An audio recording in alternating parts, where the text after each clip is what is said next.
कुंभकर्ण के बारे में कहा जाता है कि वह लगातार 6 माह तक सोता था तथा जब वह जागता था तो एक रोज में असंख्य लोगों का भोजन खा जाता था। वह इतना बलशाली था कि देवता भी उससे डरते थे। इस वीडियो में मैं सुरभि आपको बताने जा रही हूँ कि कुंभकर्ण क्यों 6 माह तक सोता रहता था। आप बने रहिए हमारे साथ।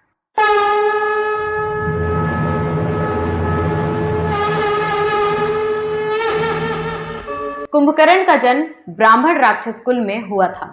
उसके पिता महान ऋषि विश्रवा थे, जबकि माता राक्षस कुल की थी जिनका नाम कैकसी था। कुंभकर्ण का बड़ा भाई लंकापति रावण व छोटा भाई विभीषण था।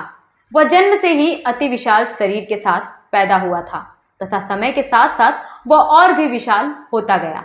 कुंभकर्ण प्रतिदिन असंख्य लोगों के बराबर भोजन खा जाता था। इसके कारण देवताओं को धरती पर अन्न का संकट पैदा होने की समस्या होने लगी, लेकिन कोई भी देवता उससे युद्ध करने का साहस नहीं रखते थे। कुंभकर्ण देव इंद्र के द्वारा स्वयं से ईर्ष्या रखने की बात जानता था तथा उसे भी देव इंद्र पसंद नहीं थे।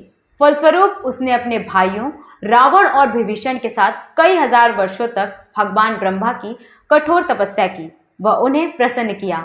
भगवान ब्रह्मा ने उनकी तपस्या से प्रसन्न होकर उन्हें दर्शन दिए। कुंभकर्ण भगवान ब्रह्मा से वरदान में इंद्रासन मांगना चाहता था, अर्थात देव इंद्र का आसन, जिससे देवलोक पर उसका अधिकार हो जाता। उसी समय देव इंद्र ने सरस्वती माता से सहायता मांगी तो मां सरस्वती कुंभकर्ण के वरदान मांगते समय उसकी जिह्वा पर बैठ गई। इस कारण कुंभकर्ण ने भगवान ब्रह्मा से इंद्रासन की बजाय निद्रासन मांग लिया, अर्थात हमेशा सोते रहने का वरदान। भगवान ब्रह्मा ने उसे यह वरदान दे दिया। यह सुनकर तीनों भाई भयभीत हो गए। यह देखकर रावण ने भगवान ब्रह्मा से याचना की कि कुंभकर्ण भी उन्हीं के द्वारा बनाया गया एक प्राणी है तथा यदि वो किसी की मृत्यु से पहले ही उसे हमेशा सोते रहने का वरदान दे देंगे तो यह उसकी मृत्यु के समान ही होगा। फलस्वरूप भगवान ब्रह्मा ने कुंभकर्ण के लगातार 6 माह तक सोते रहने व केवल एक दिन के लिए जागने का वरदान दिया। इसके पश्चात कुंभकर्ण का सारा जीवन सोते हुए ही बीता। 6 माह तक लगातार सोने के पश्चात वह केवल एक दिन के लिए जागता तथा उस दिन बहुत सारा भोजन खाता, मदिरा पीता, नृत्य देखता, फिर से सो जाता। रावण के द्वारा किए जा रहे अधर्म रूपी कार्य के बारे में उसे कुछ भी नहीं पता था। एक दिन कुंभकर्ण सो रहा था कि उसे 6 माह से पहले ही रावण के सैनिकों के द्वारा जगा दिया गया। इसके लिए बहुत सारा प्रयास किया गया। वह अंततः कुंभकर्ण जाग गया। जागते ही उसे बहुत सारा भोजन व मदिरा पीने को दिया गया। इसके बाद कुंभकर्ण ने स्वयं को समय से पहले जगाने की वजह पूछी तो उन्होंने इसे महाराज रावण का आदेश बताया।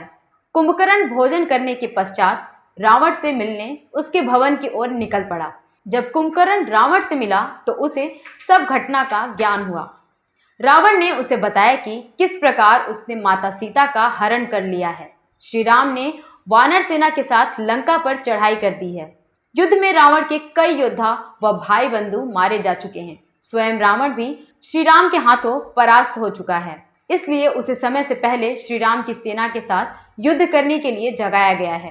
कुंभकर्ण को यह आभास हो गया था कि श्री राम कोई और नहीं अपितु नारायण का अवतार हैं तथा माता सीता स्वयं लक्ष्मी का। उसने भूतकाल में घटित हुई कुछ घटनाओं का उदाहरण देकर रावण को समझाने का प्रयास किया कि वह माता सीता को लौटा दे तथा श्री राम की शरण में चले जाएं।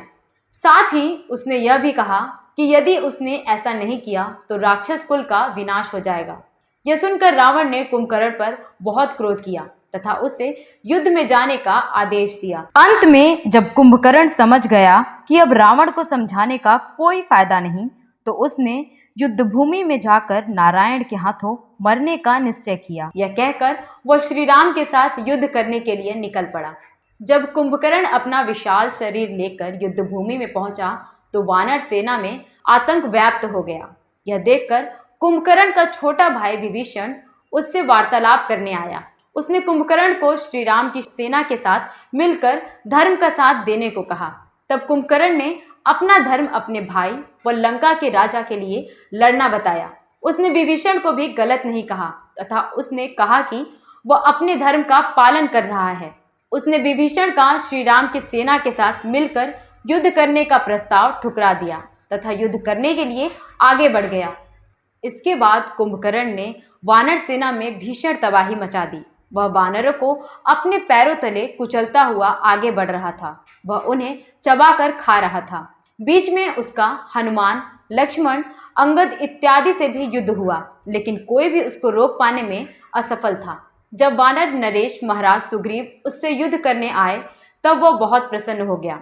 उसकी योजना थी कि यदि वह सुग्रीव को ही बंदी बनाकर रावण के सामने ले जाएगा तो इससे वानर सेना का साहस टूट जाएगा।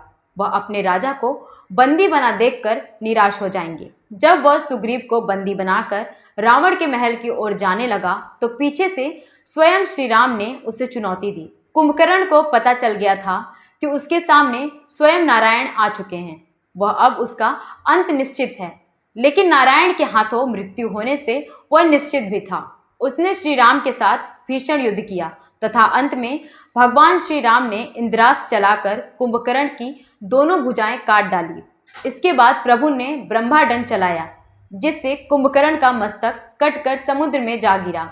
अंत में प्रभु ने कुंभकर्ण के पेट को काट कर अलग कर दिया।